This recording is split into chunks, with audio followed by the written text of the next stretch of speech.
Oi gente, hoje eu vou ensinar a fazer pudim de geladeira. Primeiramente a gente vai precisar de Maria mole, água quente com supervisão de um adulto, creme de leite, leite condensado e leite. A gente vai pôr a Maria mole primeiro, água quente com cuidado.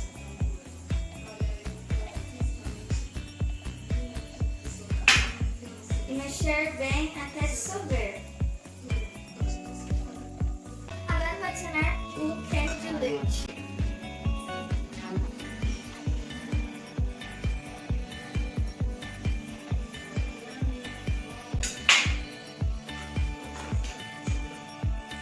Misturar o leite condensado. As medidas estarão na descrição, tá?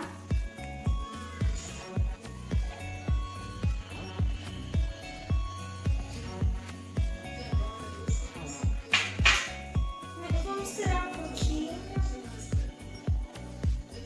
e vou adicionar o leite.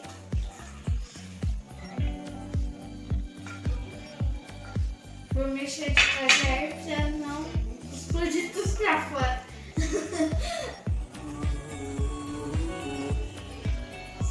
Eu estou usando um fouet por causa que é mais fácil para mim, mas se vocês tiverem um liquidificador, é mais fácil.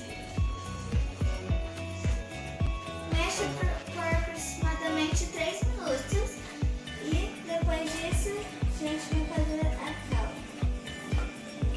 Acelerando o tempo, acelerando o tempo. Peça ajuda para um adulto fazer a calda para você. Eu vou pedir ajuda para minha mãe. Pronto, minha mãe já fez a calda para mim. Agora, com muito cuidado, eu vou pôr a massinha.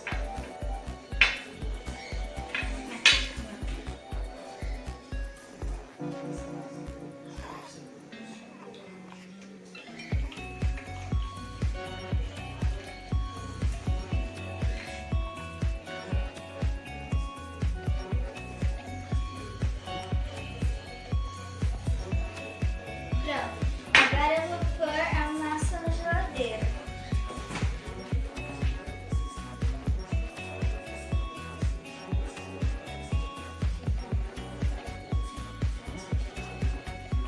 E vamos esperar de 3 a 4 horas.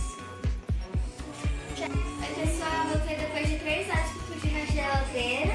E agora eu vou pedir ajuda para minha mãe se informar. Olha gente, minha mãe já desinformou. Olha que belezinha ficou. Agora é só se servir. Boa apetite!